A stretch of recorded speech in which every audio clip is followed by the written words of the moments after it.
Welcome to the Palmcast with Steve Willis, your independent, unbiased, and unbought source for Ole Miss athletics. Good morning, good morning, good morning. Thursday, October 22nd, 2020. Ole Miss versus Auburn, Vaught Hemingway Stadium, SEC Network, Vaught Hemingway Stadium, as I said earlier, Oxford, Mississippi. We are going after this game, hitting the halfway point of the season, I think. We are 1-3, so yeah, that will either be 2 or 3 or 1-4 after this game.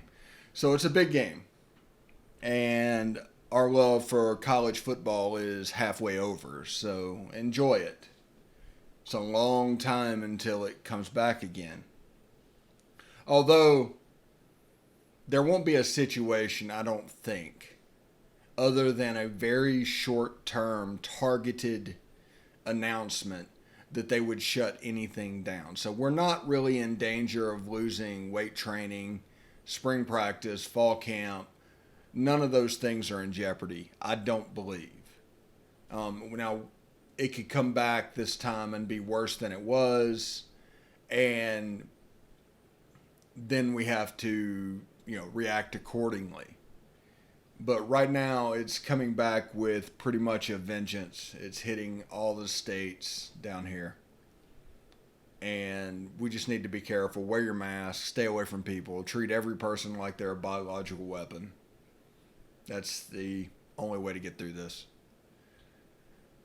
I'm a little bit down because our number one choice for our palatial Central Florida studio went pending. We lost it yesterday.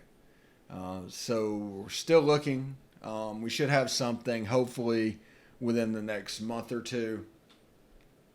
And then we can relocate, and then we can start the process of transitioning to video. That's the only reason I bring it up on this podcast. I know a lot of people don't care where I live, but that's the step. Move, invest, video.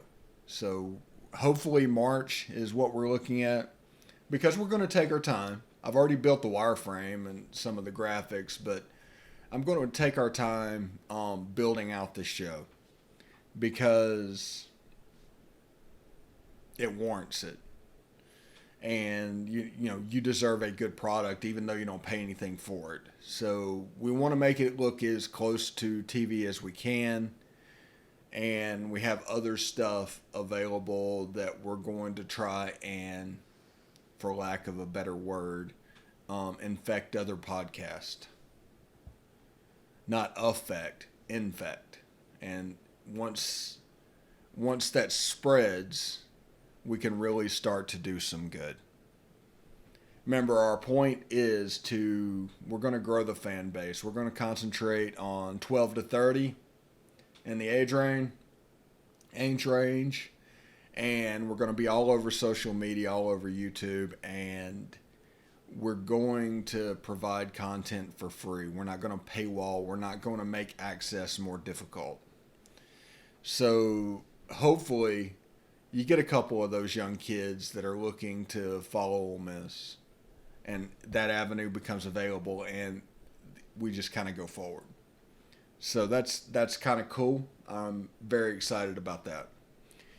Now, you can follow us on Twitter at @TheStephenWillis and at Ole Positively. You can like us on Facebook at facebook.com/Palmcast. Join our Facebook group as well for discussion on Ole Miss sports.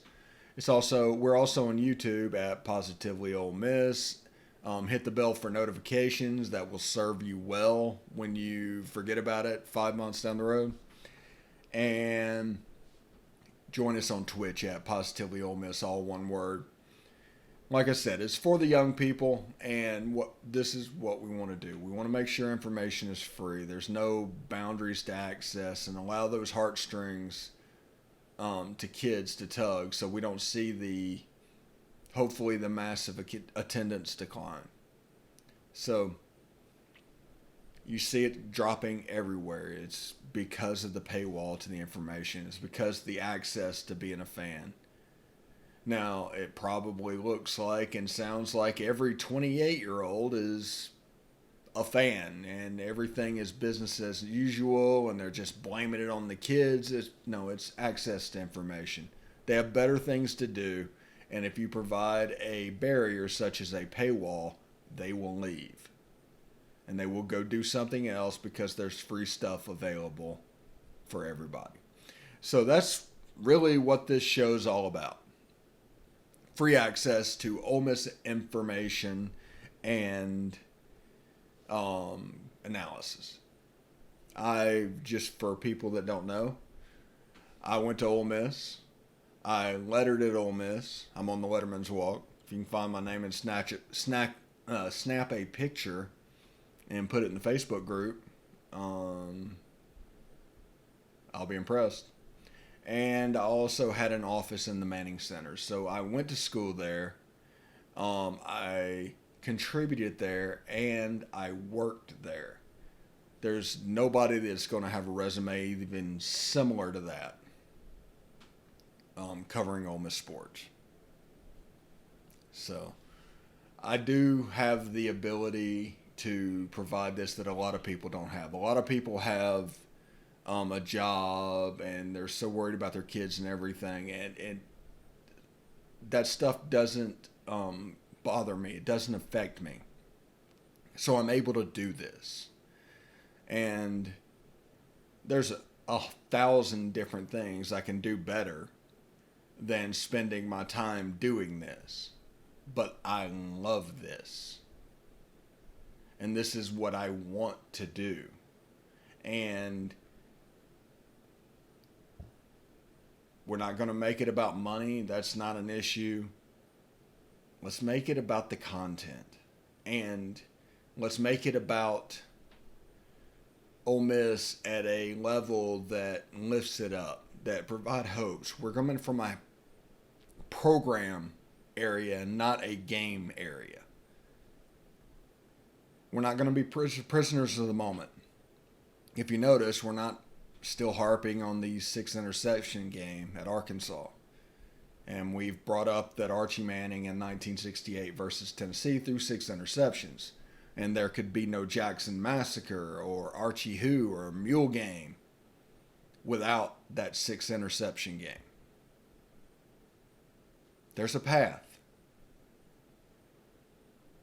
Now, I will come back and talk a little bit about the quarterback and what he is going to face over the next few days. Stephen Willis, Palmcast. Stick around.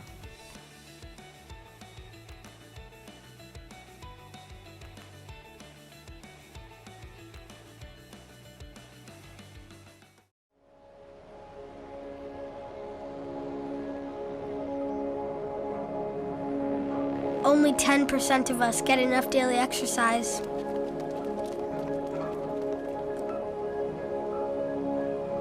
And that number is dropping.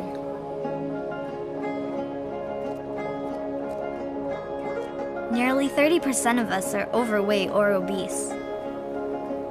We spend 6 hours a day in front of a screen.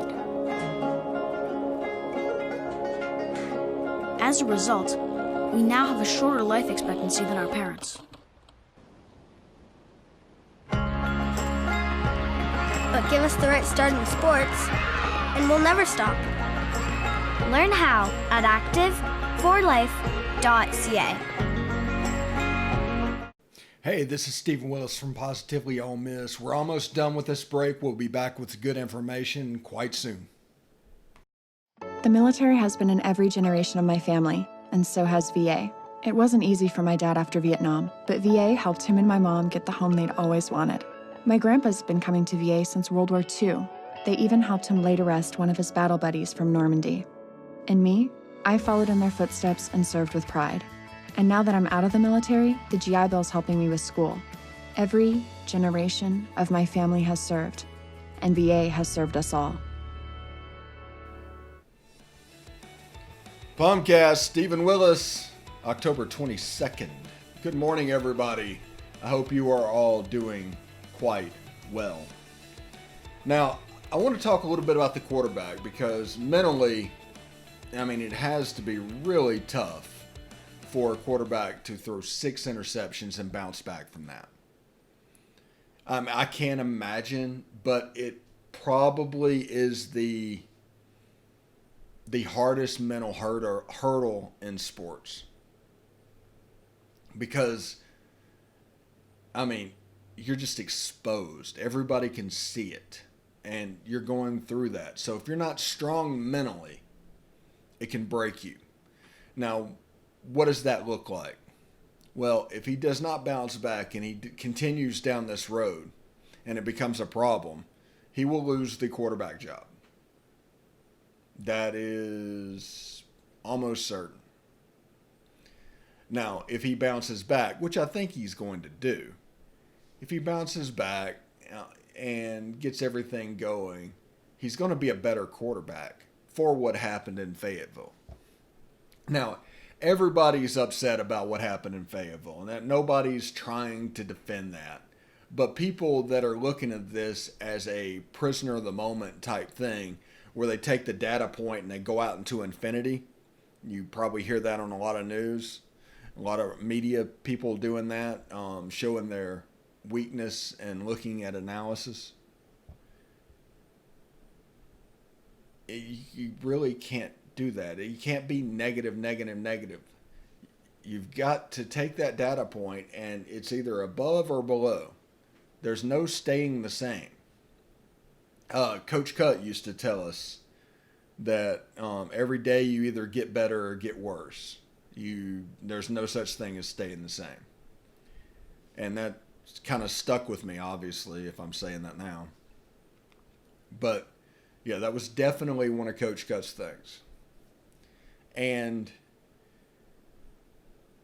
with a solid bounce back, the amount of confidence will exceed what he had. Now, the important thing is not to go crazy. I mean, you need to be humble. I mean, you're not the greatest thing since sliced bread. You're not Tom Brady. You're not Drew Brees out there. You're a 20-year-old kid. Well, young man. I'm not going to call him kid. That is seeing things for the first time. And if you see things for the first time, you're going to make mistakes. He got a little lazy with his eyes. His footwork was off. There was also 21-mile-an-hour winds in Fayetteville that would also move the ball inside the window. So a perfect pass might end up around the waist. Might be a little behind the receiver. That's just the problem with playing quarterback in the wind. Remember, wind is worse than wet when it comes to playing quarterback. Doesn't matter if it's going to rain. People in the stands care if it's going to rain because that affects you more than wind. But as far as actually playing the game, wind is worse than wet. Mike Leach would tell you that as well. But that's the possibility. In a game like last week, honestly, with the way Missouri was playing, or not Missouri, Arkansas, Barry Odom got me there. John Rice Plumlee being slid into that game when they were already running the ball very, very well. Ole Miss would have probably won that game. And the fact that Lane Kiffin stuck with Matt Corral means that Lane Kiffin stuck with Matt Corral. I mean, it's not hard to connect those dots. Now, it doesn't mean that JRP isn't the backup. That is stupid from people. When Matt Corral went down against Alabama, John Rice Plumlee went in the game. Period. But people in the media, what they do is they assume. So whenever I say they take a data point and stretch to infinity, well, they take that data point, assume nothing is going to change, and then go to the next week and the next week and the next week. But it doesn't work that way. I mean, that's almost as bad as transitive property. Coastal Carolina beat Louisiana, which beat Iowa State, which beat Oklahoma, which means Coastal Carolina could beat Oklahoma. That's silly. You just take the individual isolated data point and you mark it. And you take the next data point and you mark it. And you take the next data point and you mark it. And then you look backwards and you see if there's any trends. That still means nothing going forward. That's the way that works. And no matter how much you want to, you can't change it.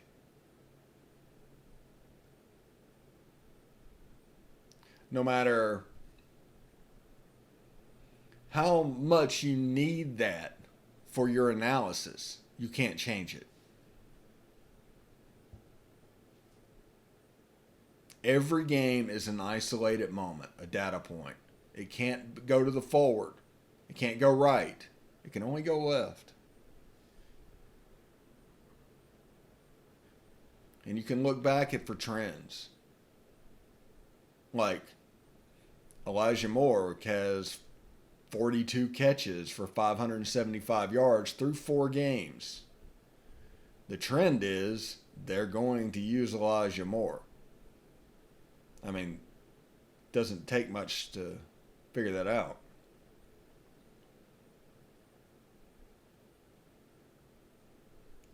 But Auburn in Vaught-Hemingway Stadium this weekend. And what I'm looking for, besides the quarterback bouncing back, because we're all looking for that, but I'm looking for another big game from Jonathan Mingo. And I'm looking for, I think it's going to be 60 or 65% run. I think Auburn's going to try to do what Arkansas did to Ole Miss. And Ole Miss is just going to run the hell out of the ball. They're going to put an extra tight end in, Casey Kelly, and just run the ball down the field until they get out of that defense, and then they're going to throw it. We're going to see a version of that drop 8 and coverage, rush 3 all year until we prove that, well, if you do that, we're going to just run the ball. We can't force RPOs like we did against Arkansas. We basically took the R out of the RPO. That last interception was an RPO, the last pick 6 that put the game away. Remember, Ole Miss had the ball with 3 minutes left with a chance to win the game. And then we took the R out of the RPO, threw an interception, he ran it back for a touchdown. We've got to run the ball. Can't be greedy. We have to be patient. That's the lesson that is learned from this. Hopefully the quarterback gets it, Matt Corral. Got to be patient. Got to take what the defense gives you. They're on scholarship too. Their defensive coordinators, like Lane Kiffin said, are paid really well to scheme up against you. So you have to outdo it. And this system isn't the air raid where they throw the ball 80 to 85% of the time to where drop 8 can be some kind of kryptonite.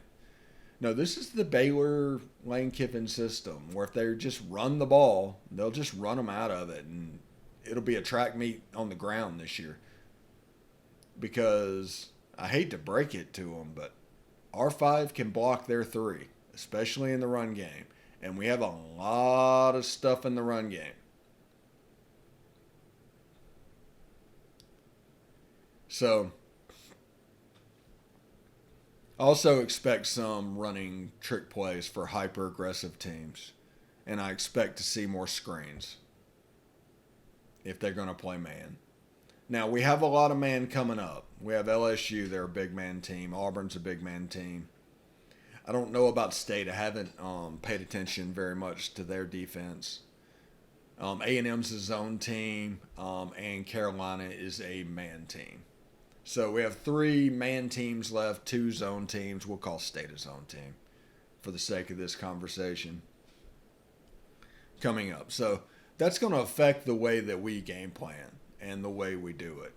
Like if they're a man team, you want to run a screen if they're going to blitz because their backs are turned and you have a chance for a big play.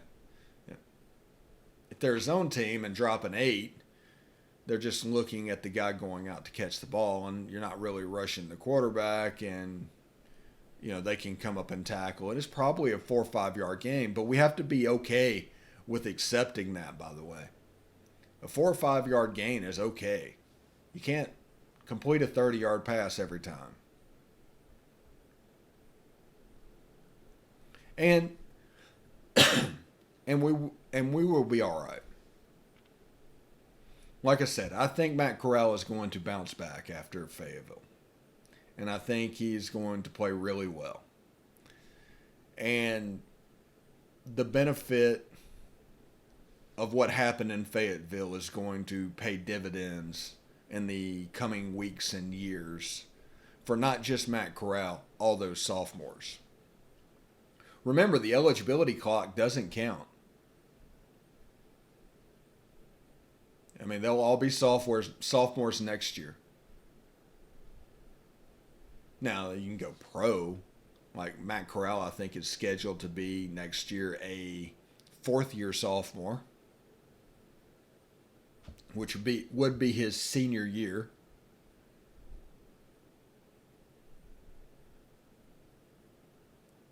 So, it's all going to be worth it. It's going to be fun. We just have to enjoy the ride, celebrate the positives, ignore the negatives. Palmcast, Stephen Willis. Stick around.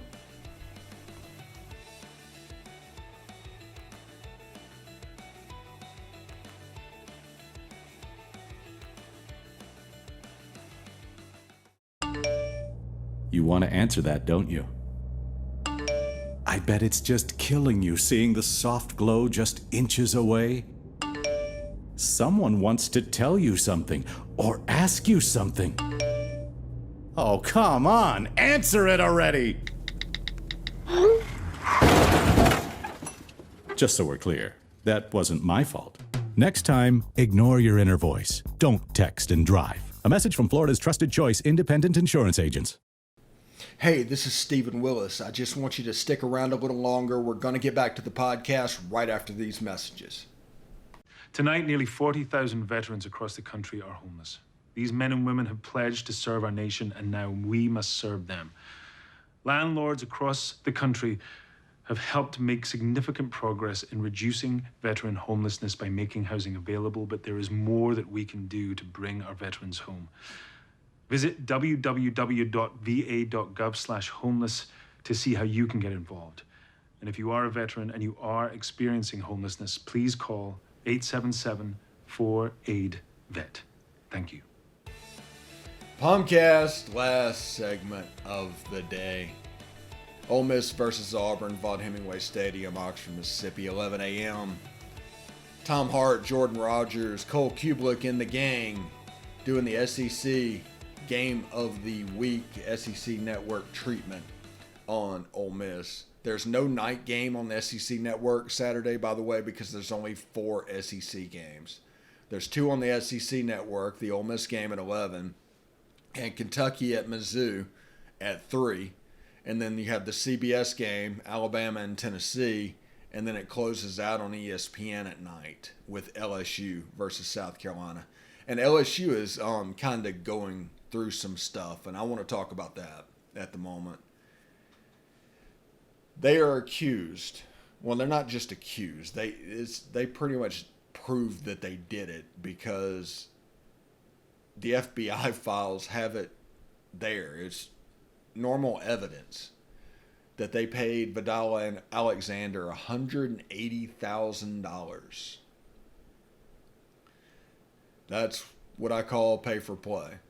Now, they also got Odell Beckham for passing out $100 bills that went up to $2,000. There's level 1 and level 1. And that's not even including basketball, and it looks like the case is not being separated, football and basketball. So the LSU athletic department is going to kind of go on trial at the same time. Now, I say that to say this. Laramie Tunsil slept on a couch. That's a level 1. Laramie Tunsil had a loaner car. He kept out for a little too long. That's a level 1. We got the Leo Lewis stuff that was about 10 grand. We're not talking about 180 grand. We're talking about 10. Somebody hunted on somebody else's land. I think that was Austin Golson. You can see how piddly that was, and there's not much really there. Now, Ole Miss did it all. I'm not saying they didn't. But what I'm saying is, Ole Miss got a 2-year bowl ban and lost 14 scholarships and got probation basically by investigation for 6 years. Destroying the morale of the fan base, really just destroying everything. But they got 2 years.